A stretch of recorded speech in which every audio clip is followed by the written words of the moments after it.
Okay, everyone, I'll get started here with our Alpeta Live webinar uh, hosted by Unique Community. And it's me, Corey Bellamy, that will be presenting today. And also beside me, I have Wilson Bay. You may know him from the technical support team.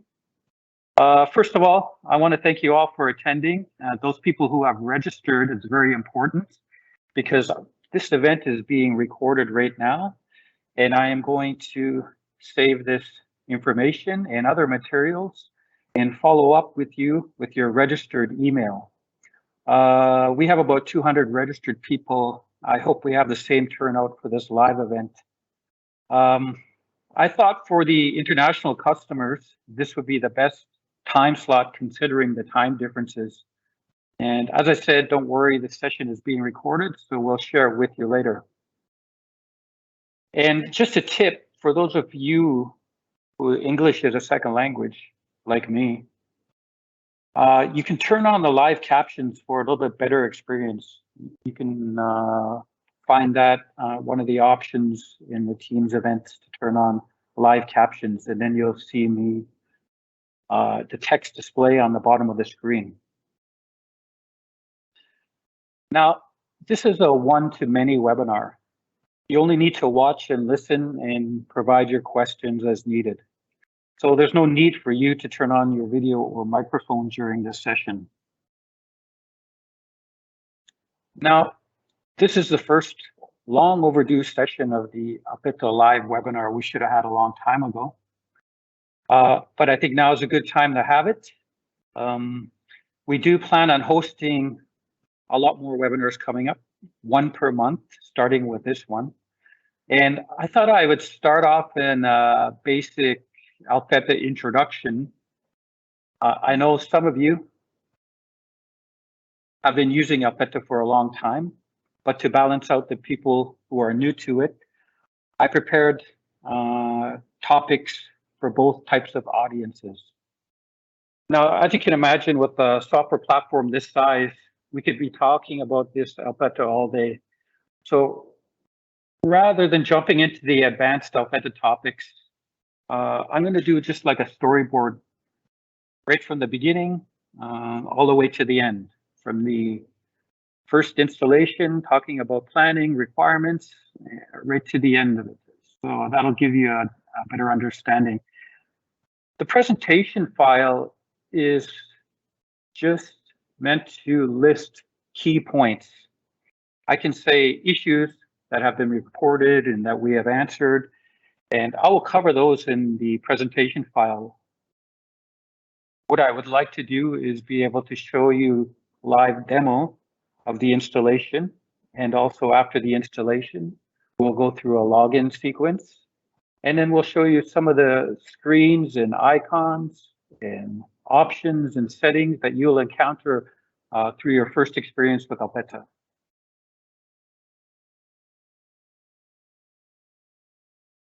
So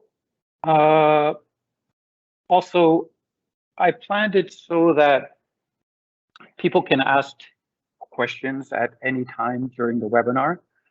And after each part of the session, we will reserve some time to answer those questions. So if you just put in your company name on top and then below put in your question, and then we'll try to answer your question quickly at the end of the session.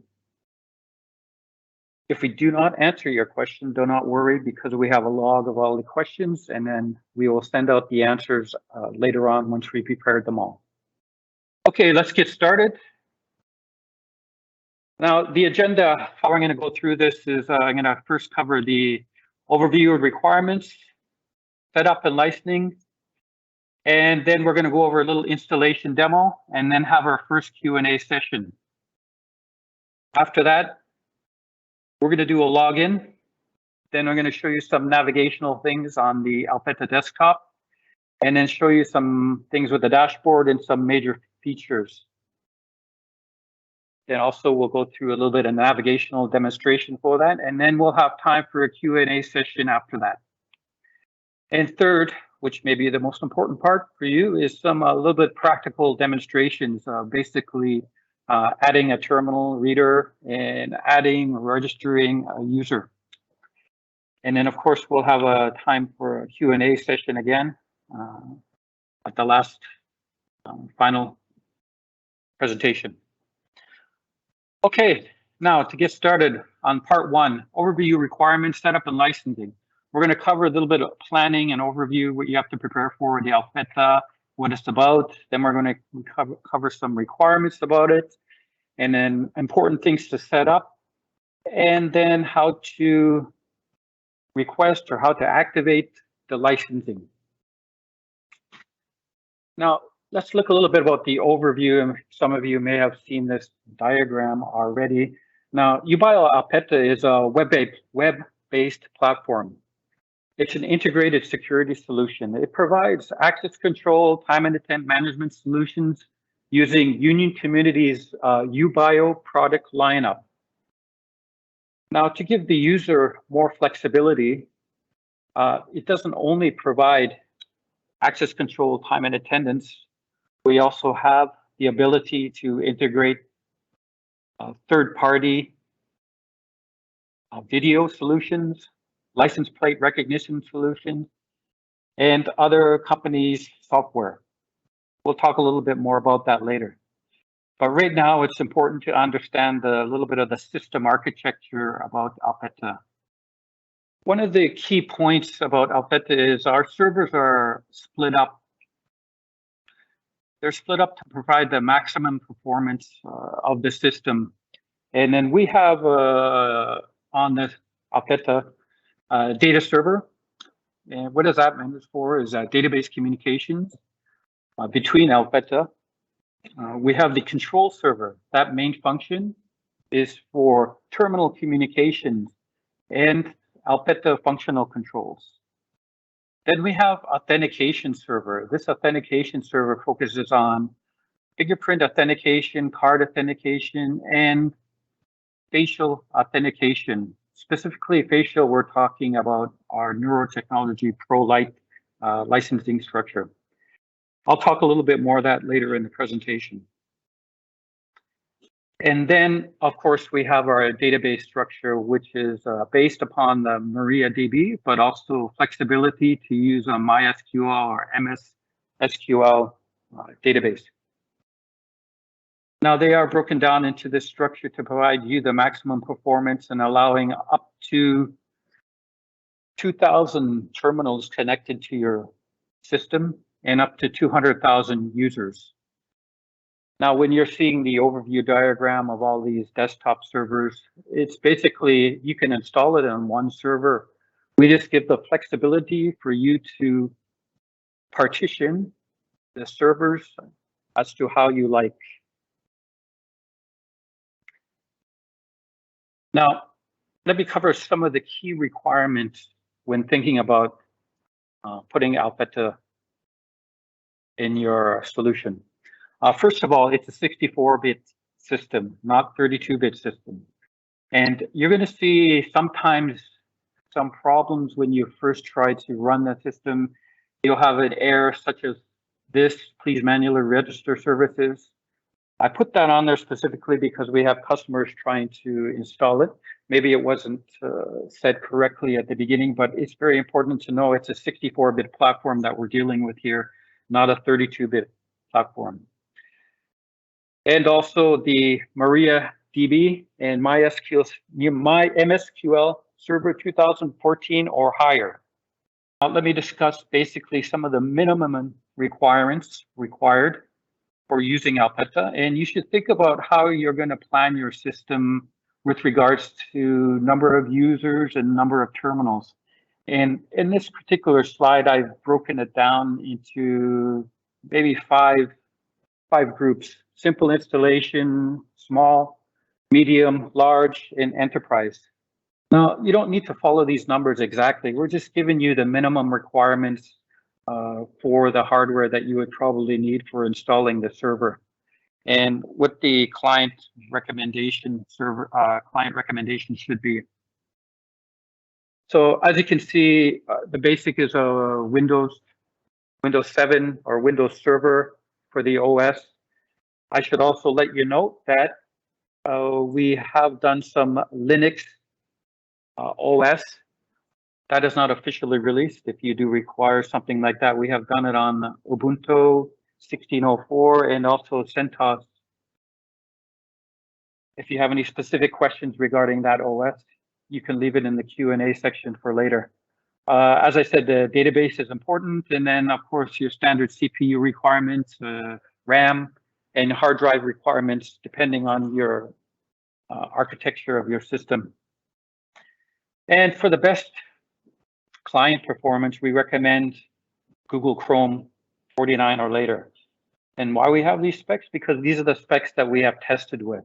Obviously, with this kind of platform, we cannot test with all of the different browsers possible or all of the different desktop hardware that's available. So please consider this as a minimum requirement.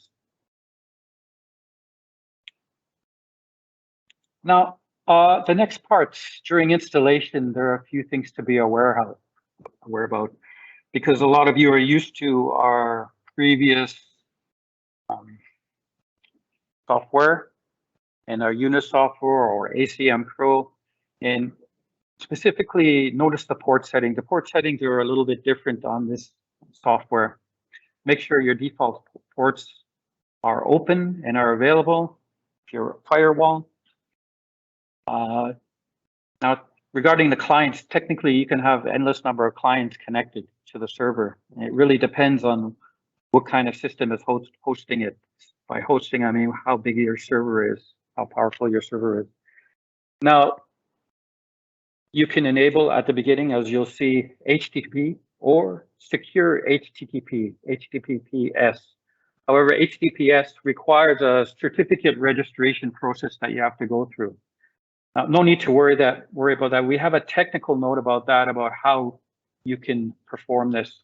We won't cover that in this webinar right now, but we have that information available.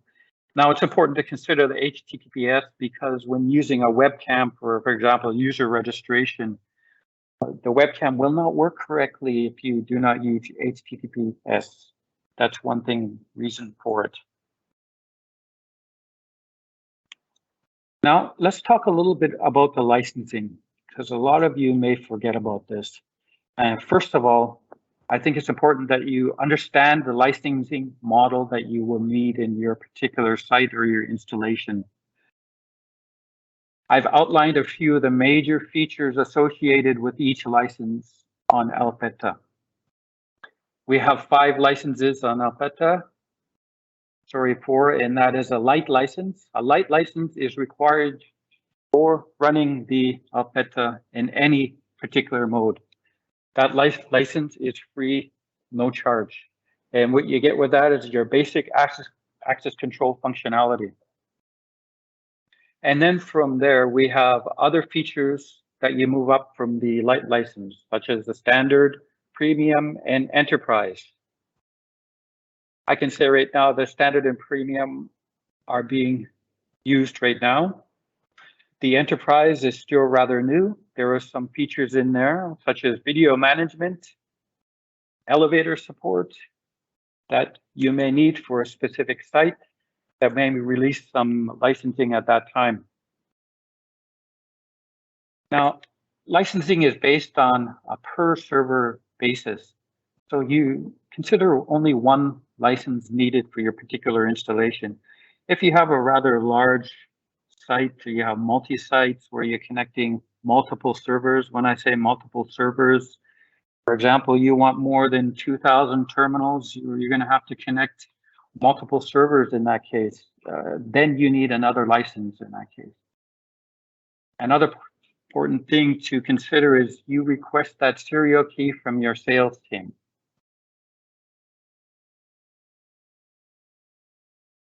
Now, the next part, the important part, is starting the installation. You have to make sure you download the latest package. I will include links for downloading the latest package for installing, because we upgrade that regularly, maybe 2 to 3 times a month. So you should check that regularly, that link.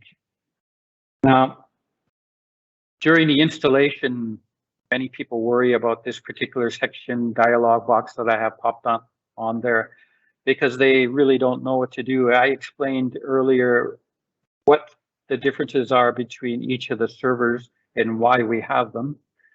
The servers are partitioned or broken down for optimal performance.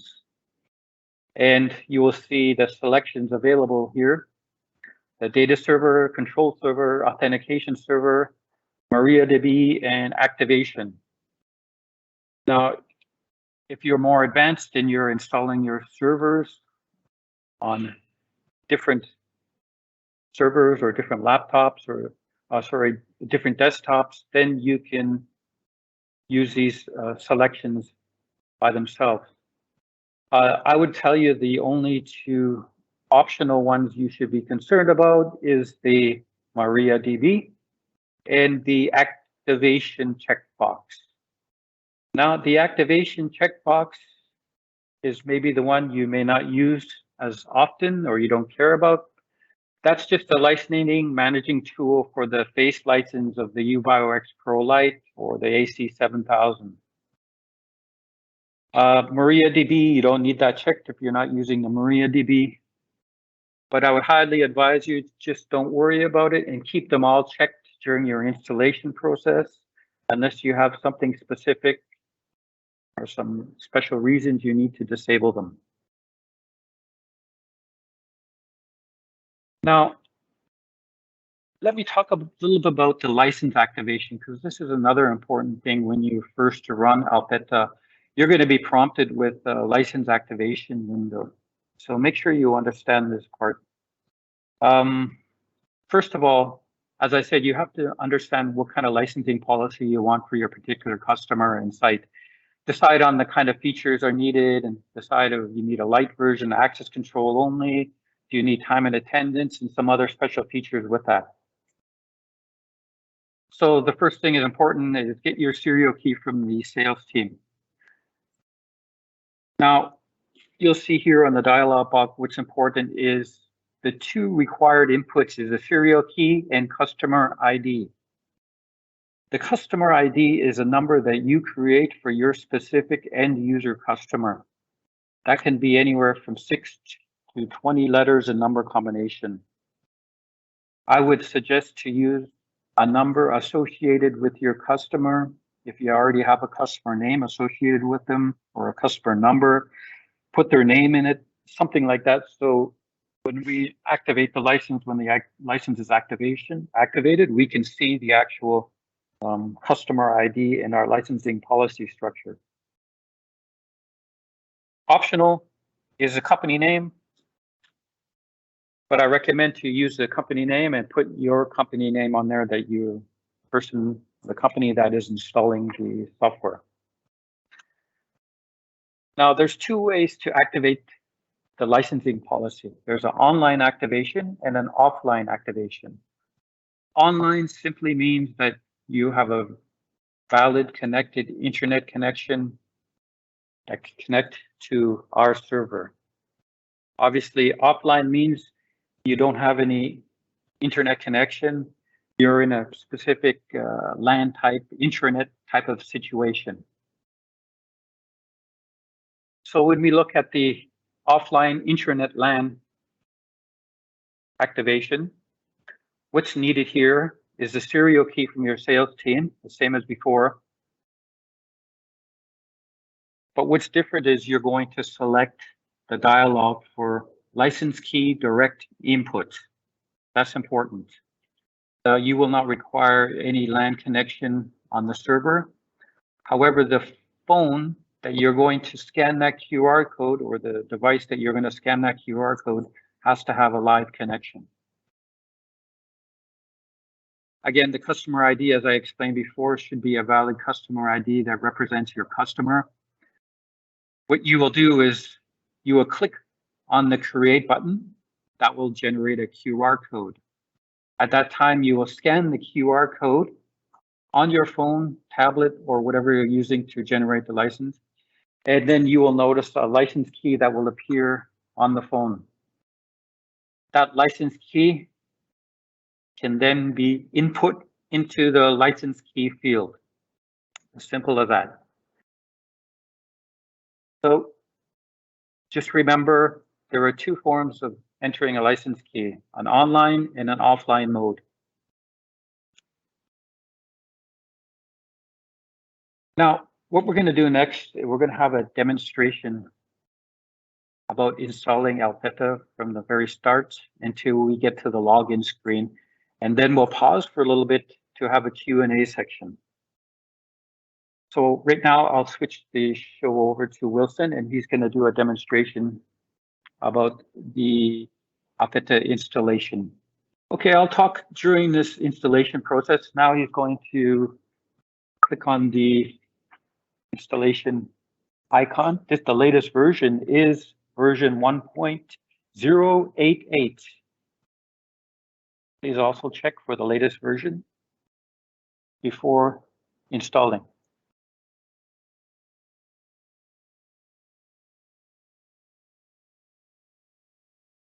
Okay, now through the standard installation process, everyone knows this already. Obviously accepting the terms of the license agreement, which is standard, and we'll continue on. Next, select the install folder. This is all basic installation procedure. As I showed you before with the selected features, just keep them all on a default. Don't worry about disabling them. And then we'll go through the next step and install. Pretty easy. Click, click, click, and we're off. Just excuse the time for installing. I think it's important that you see this from the very beginning so you can see what's going on during the installation process. The good stuff happens after the installation, where you have to enter all the IPs, port settings.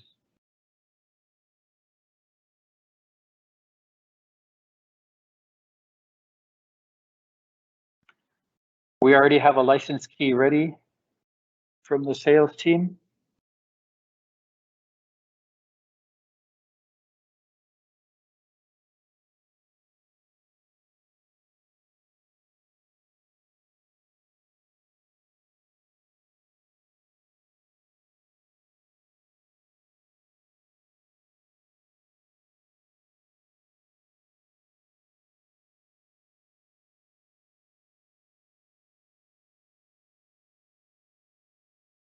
Okay, while the installation process is rather slow, I'm just going to recap on some important points as I discussed already to summarize what I talked about, which is making a planning in your system from the start, understanding the different servers that you can use in Alpeta, how they can be separated, and the main reason is for the optimal performance of these servers. One thing I should mention about the authentication server, that authentication server really is used for when the terminal, when our UBIO terminals are trying to authenticate with the server directly. That is the main purpose of the authentication server. Whenever there is server related to for authenticating the face, fingerprint, or card, and that request is direct from the terminal will contact the authentication server first for server authentication. Okay, enough chit chat. It seems that we're ready for the next step. And here we go. You're going to be confronted with the settings start screen. We'll click on that, and then you're going to select the DB type on the first. And of course, we recommend the MariaDB, which is a default. If anyone knows, the MariaDB is just a different version of SQL. It's a more refined version that was worked off of the SQL DB. Now, what we got here is starting the MariaDB creation and setup. And the first password will be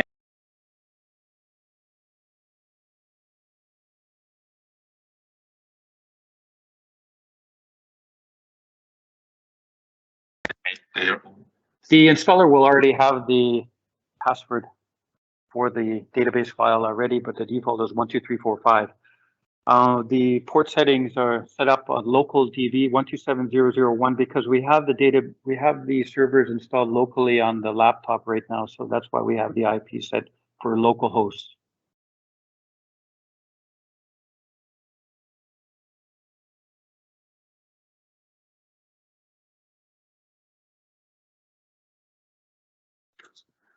Okay, the database was created, and then now we're going to do some basic settings. Now we will look at the top here, the ID. The IP batch setting, what that is once you set the one IP at the top, it's going to filter down and automatically put the same IP in the control server, authentication server, and a TNA server, as you've seen there. The ports are default, as I said before, and then we'll go through next.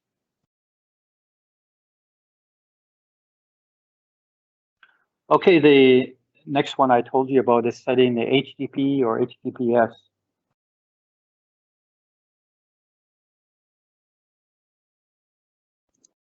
In order to keep it simple, we'll just keep it on HTTP for now. Worry about that later. Now, just a minute before proceeding, Wilson, so we can show them here the screen which showing on what we have just set up. And now that's the database created with the server information. Okay, just a minute. Now, the installation part is rather simple, nothing really exciting to see there, except for the IP settings, which I showed you. If you have a specific question, you can put that in the Q&A section about that, and we'll answer that. In the installation demonstration, we're just going to go over some Q&A session right now. So if what we talked about on our first part session, if you have any doubts or questions about it, you can put that in the Q&A section. Something about the overview I talked about, anything about the servers or the database, or anything specific about the requirements that you're wondering, or did I miss something on the license activation you want to discuss? Now we'll reserve a little bit time for that. Okay, I'm just filtering through some of the questions that were asked. There was a quick question here. What's the optional server? Can it be used as a failover? As a matter of fact, yes, we have a plan for that to use it as a failover redundancy server. We're now working on that on the enterprise version. So yes, that's what I had in the overview diagram as optional. That is for redundancy. We had that asked a couple times. There was a question, might have been published. Is it compatible with MySQL Express? Yes, it is. As I said before, 2014 and higher. Wilson is jumping through these questions rather quickly, which is good. Let me just talk about some of the ones. Can Light cover all the features and flexibility available in ACM Pro? That's kind of a rather big question. As a light version, it's just a simple access control functionality. So I really don't think it's going to cover the same features as ACM Pro, but we'll talk more about that in one of the Q&A responses when we respond to all the customers that were registered. What brands can integrate with UBI Alpeta for CCTV or video management systems? I was planning to mention at the end that we have integration with IDIS recently, and also we have an integration with the Genetec platform. I'll discuss that later when we have a time at the end of the session.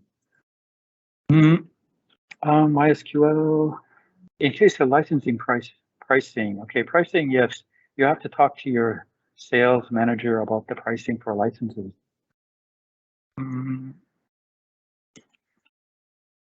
VMS question, visitor management. We'll cover that later. How can we get Alpeta for Linux? Okay, as I mentioned, we have tested on a couple versions, so we'll respond with some specific details in the Q&A section. Specifically, you'll ask your salesperson, but we'll get that information for you. Okay, we had a little time for the first Q&A section. Now I'm going to move on in the presentation to cover the part 2 session. Now, part 2 of the session, as you've seen on the last screen, after their installation, it's requesting a logon. So it's important that you understand the logon basics of how you have to log on to Alpeta. Then once you log on, you will be prompted with the license activation. And after that, you activate the license. Then you're going to navigate through the desktop and see some new icons and some of the major features in there. And we'll teach you how to create some icon shortcuts and how to customize the desktop for the client. I want to talk about the logon process because there's going to be 3 ways that you log on. There's 3 ways. There's the master admin logon. Now from default, the master field is populated with the word master and the default password is 0000. That can be changed later in the settings and we'll quickly show you that later on. Now, if you don't have a master password for your regular users or clients that are logging in, you can use, we call a unique ID. It's the user's unique ID plus the user's remote password. Don't worry, I'm going to talk about that in the next slide because some of you are not used to registering a unique ID. I'll cover that in the next slide. The reason we have the unique ID is because it makes it a little bit easier for the user to remember. So they don't have to remember an ID number, which is quite complicated to remember a number. With the user ID, it allows you to, unique ID, it allows you to use a combination of numbers and alphanumeric digits. Now, second, okay, we covered the unique ID login. Unique ID requires you to enter the user ID and the password. And the third option, if both are unchecked. So you have one option is the master admin, that's checked. You have a second option where only the unique ID login is checked. And then you have a third option where nothing is checked. The third option requires the user ID and the user's remote password. Okay. Now, some of you may be wondering, if I lost the master admin password, what do I do? Okay, I don't have a solution I can tell you about right now in this webinar. However, you need to contact our support team to get the instructions about how to recover the lost password. Now, I reserved a special slide for creating a unique ID because some of you are not used to creating a unique ID.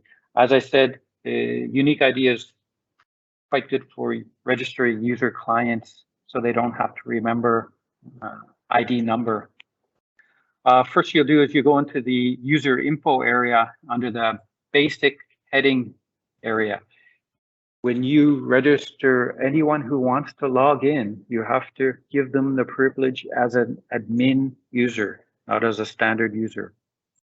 Just for some extra information, if you do not choose admin, it will still allow you to log into Alpeta, but there will not be any icons on the desktop. You will not see any icons. It'll be kind of confusing. So remember that point that when you want to give a login credential to your client, make sure their privilege is set as admin. Now, this does not mean they have to be admin of the terminal because you can set up the terminal admin separately in a different area later.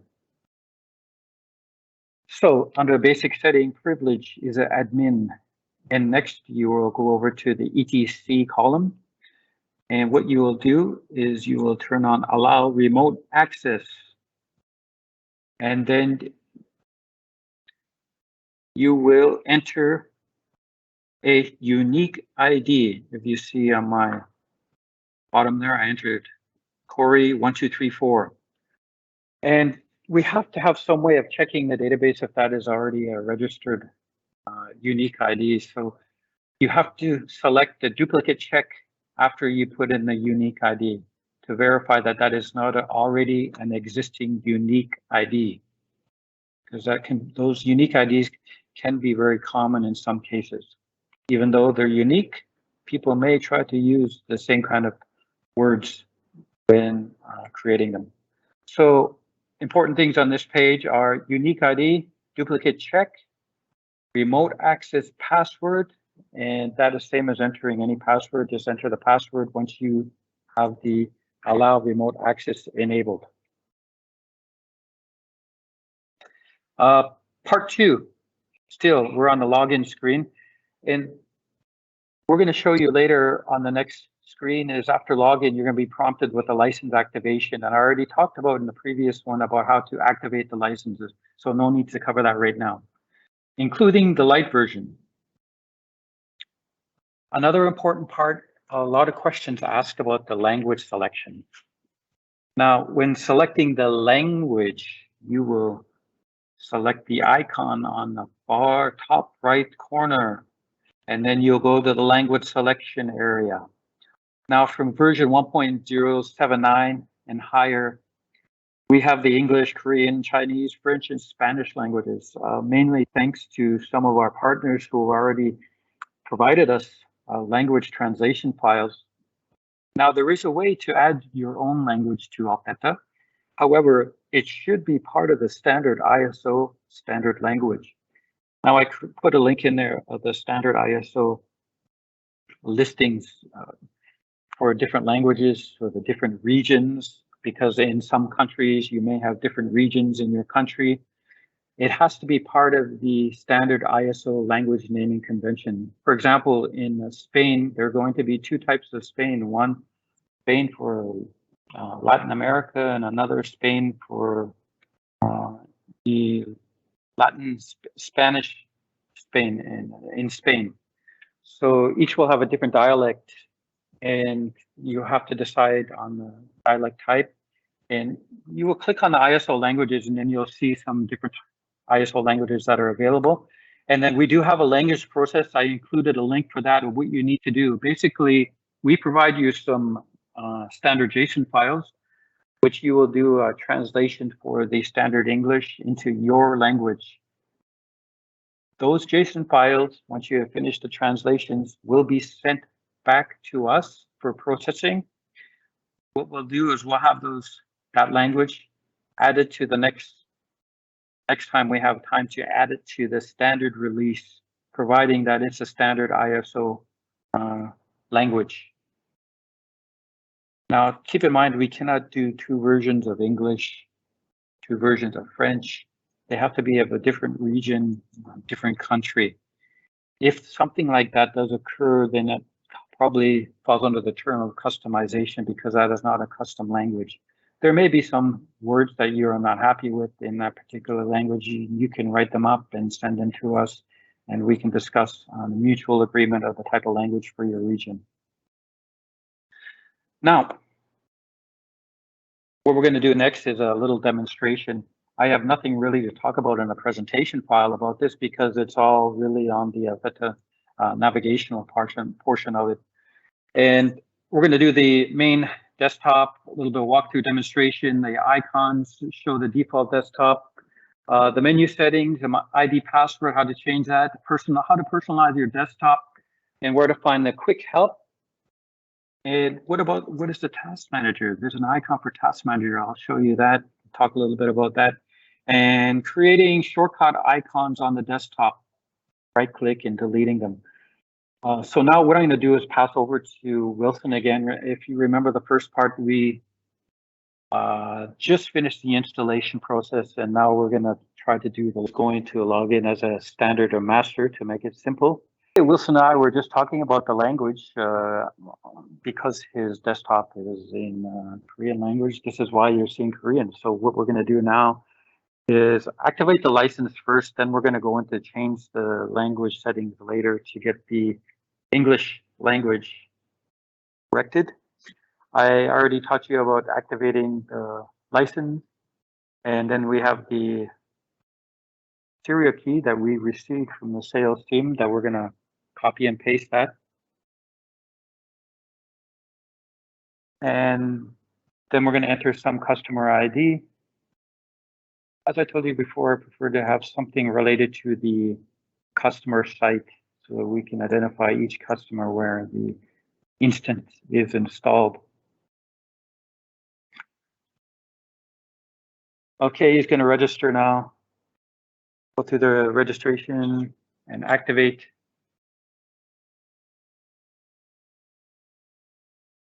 Sorry about that. And we're going to quickly jump into the language changing so you don't have to see the Korean language. There you go. Now we're back on something that I can recognize very easily.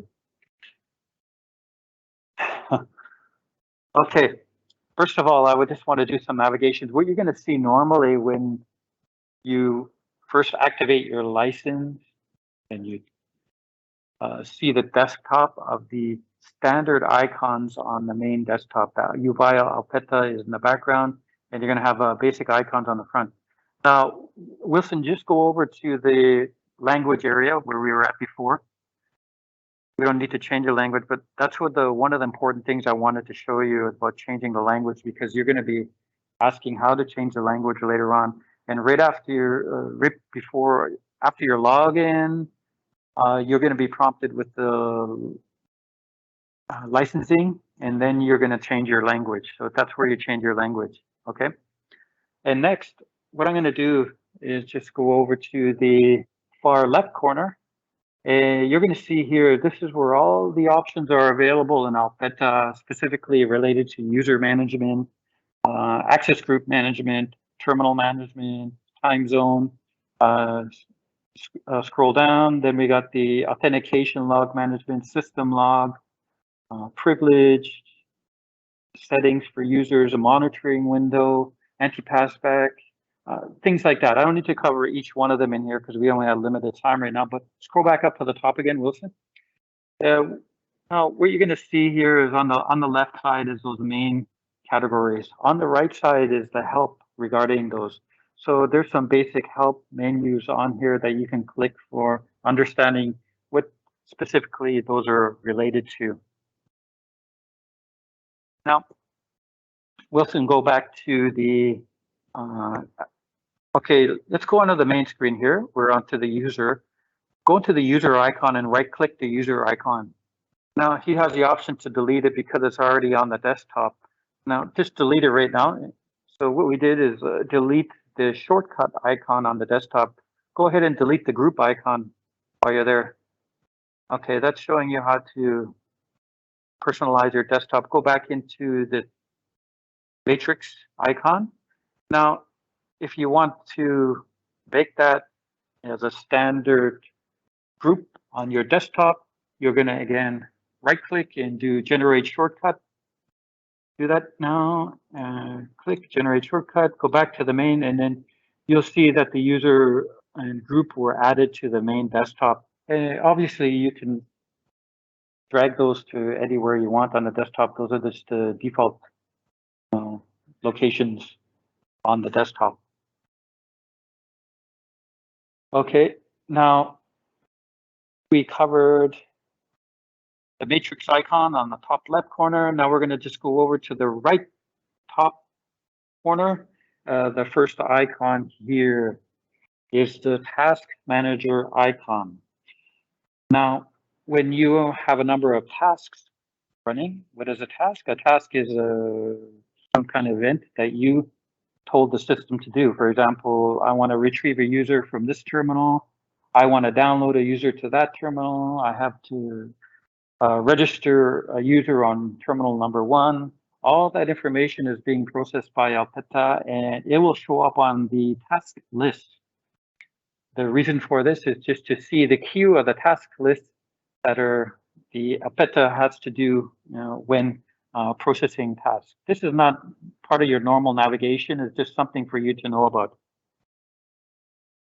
Now we go over to the center icon, and what we're seeing here, this is available on the premium license, which we have is we call it the dashboard feature.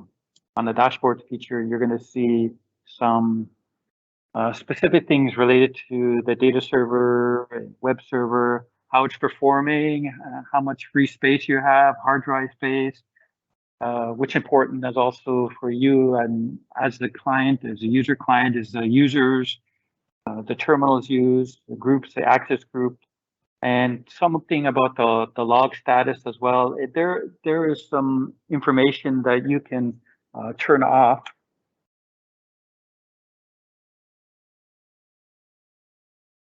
Yeah.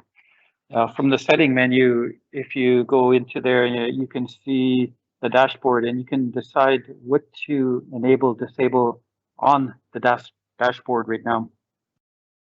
Now we do have other functions, features on the desktop that you can enable, disable, but we won't cover the details right now in that. Now, that is the desktop. Now, the far right icon, you're going to get your version information. That's important if you have any issues to report to us. You have the user ID, which was logged in. And then you have language selection. You can log out and log in as a different user. And then also when you report issues to us, it's important to know the license information. So you can get that from here, do a screen capture, screenshot for things like that. And then once you have that information and you want to submit an issue specifically about Alpeta, I highly recommend you use that link there, because this is focused on Alpeta related issues.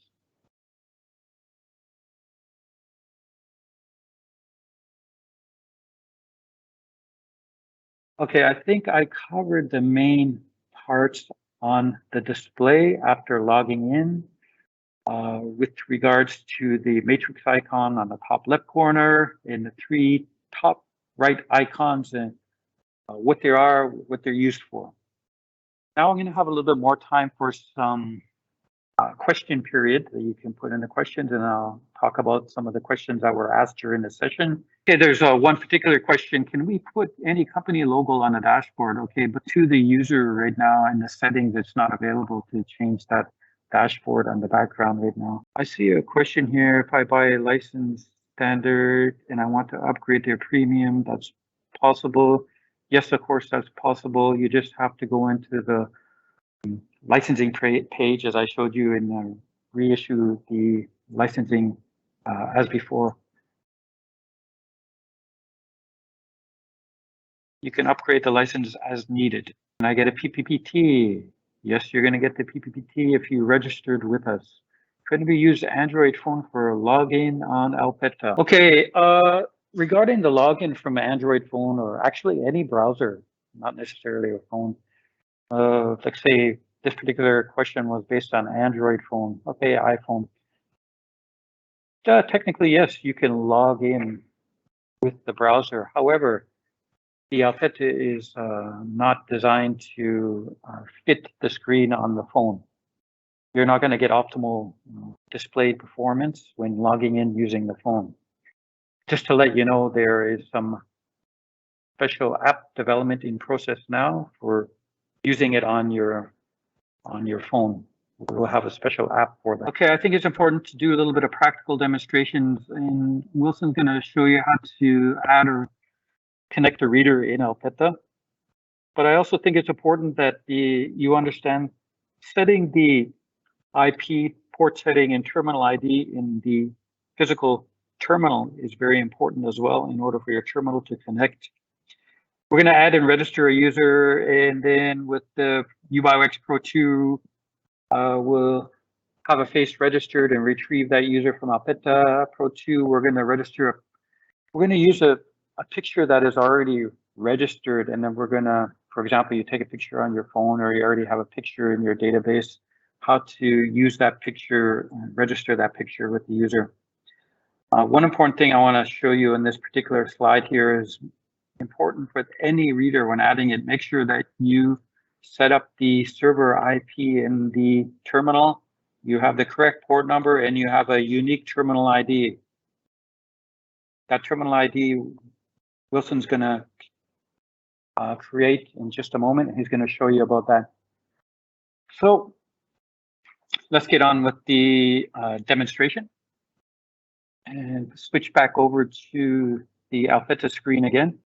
Okay, I'll guide Wilson here on what he has to do. And first of all, we are going to the Alpeta terminal menu, the terminal group, and we're going to double click on that. And next, he's going to add that terminal. The ID is a unique ID for that terminal, identifying it. I think you're all familiar with the ID process of our hardware equipment now. Just the name that you want to put onto that particular terminal.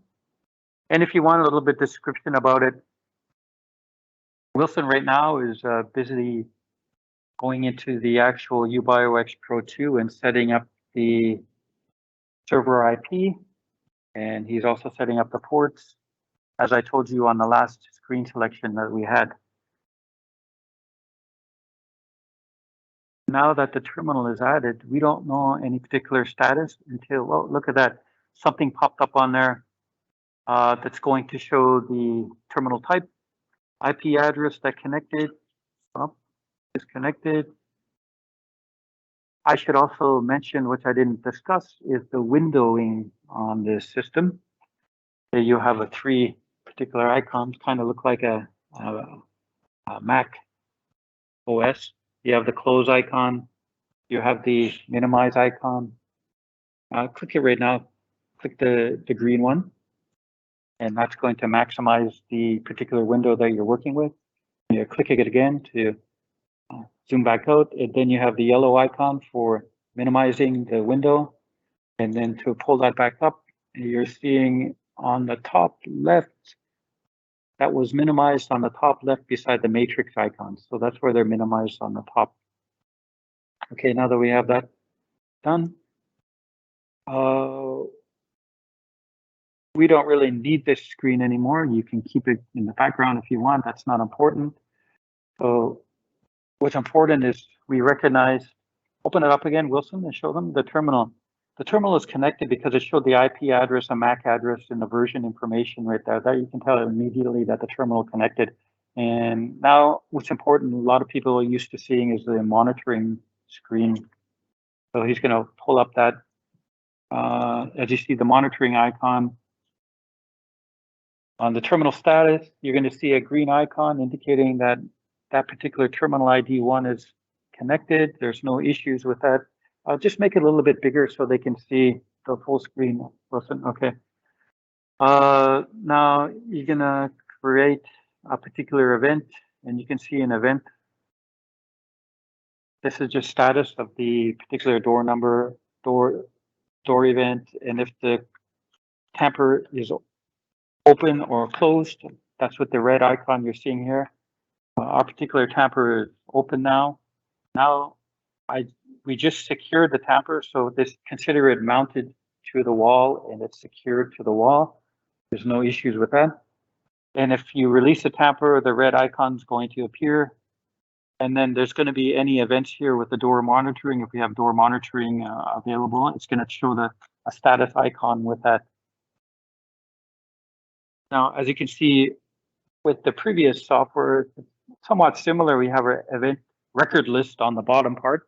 Then on the top portion, on the right side, we have the authentication record list. So you can consider the bottom portion is system-related events to Alpeta, when a terminal is connected, when there's a tamper on the terminal, things related to that, specific events from the terminal.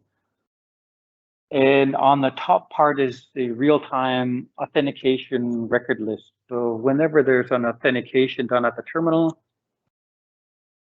you're going to see that log information appear here automatically. To show them something related to a log event. Here we go with the fingerprint authentication. Okay. Let's just see that obviously the fingerprint was not registered, so it's giving a little bit of color to it and saying that the authentication failed. And Okay, again, just because we wanted to do it again, we're showing a fingerprint authentication type is how that person authenticated, whether it be by fingerprint or card, one-to-end method, or if you used an ID and the fingerprint is going to show one-to-one authentication. And then you have a function key if you're using a function key, particularly associated with time and attendance. It's going to show some information in that field. Okay, now that we showed you basically how to register a terminal, which is important is the IP address setting in the terminal itself. And also in the Alpeta, you're going to click on the icon, add a terminal, and the terminal ID is important. It has to match the one you entered in the terminal. Now, Wilson is going to add a user in Alpeta. Just close that screen for a second. Let's start from the beginning now. Right from the beginning, and click on the user icon. Now from the user icon, he's going to add a new user and click on the add button. Yep. Associate a name with that user, obviously. Everyone knows that that's basic. The ID is automatic. And then there's some particular unique ID that we're going to put for that user. You don't have to enter a unique ID if you do not want. But if you're using them for login and you want user ID, unique ID, you have to enter. And now we're going to click on the modify. In the modify, you have the authentication type. It's fairly easy, straightforward. You're going to click on this and you're going to drag it over to the and or, because you know we have the multimodal authentication. Multimodal, if you're going to do a combination of fingerprint and face or card and face, you're going to create the and method. Where'd you go? Go to modify again. Yep. So not many people understand what FA is. That's related to registering a user picture on Pro2 or UBioX Face.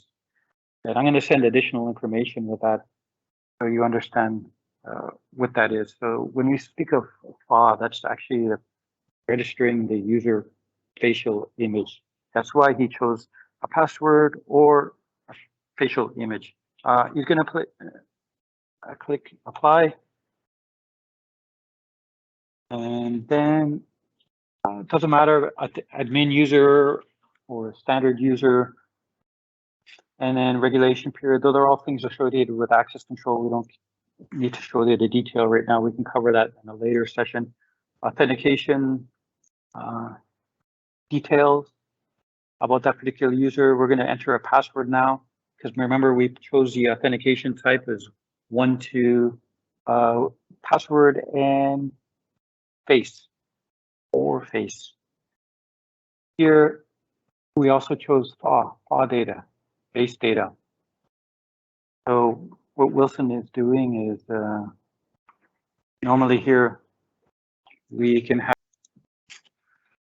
Okay, well, Wilson's preparing a picture to put here.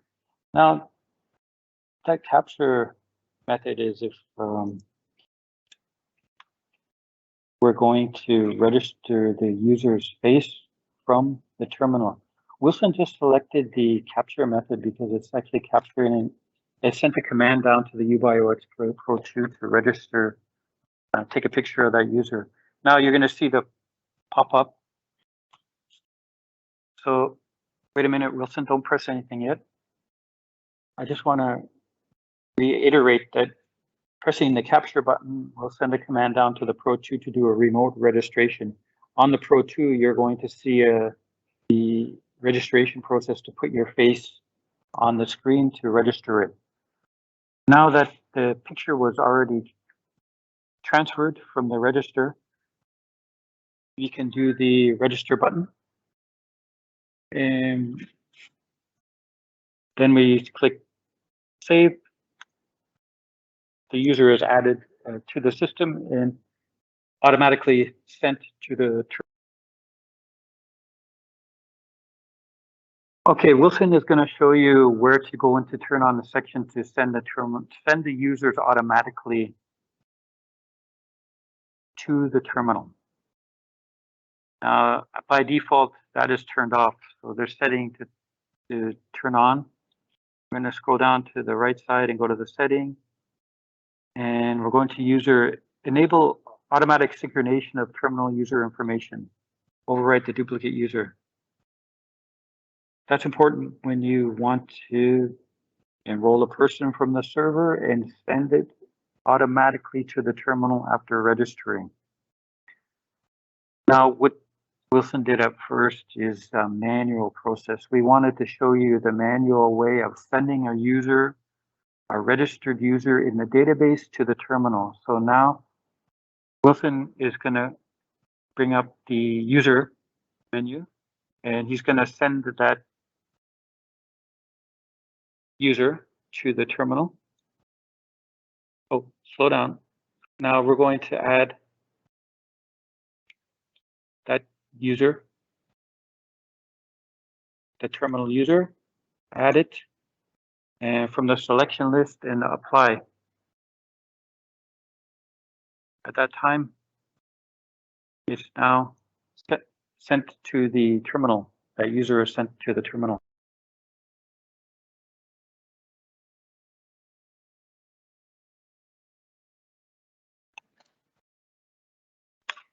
Okay, now that Wilson has registered his face in the UBioX Pro 2, he did an authentication at the terminal with his face. And if you check the monitoring window, just to expand that a little bit more so they can see the whole screen, Wilson, click the green icon, and you're going to see the text now in green that the person was authenticated. And as I told you, the authentication type was a face. Running a little bit short on time. So we're going to show quickly the log management, authentication logs management section, because this is important to some customers as well.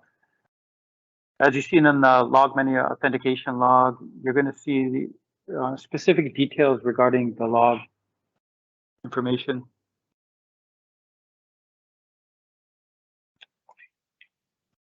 And you're going to see the picture that was taken during the authentication. If we go into the authentication log management and details, if you double click that log, just close out for a minute and double click it again. So you see, okay, so it's going to show some information about the that particular log that occurred. Now, obviously, you can go back and forth, previous and next log.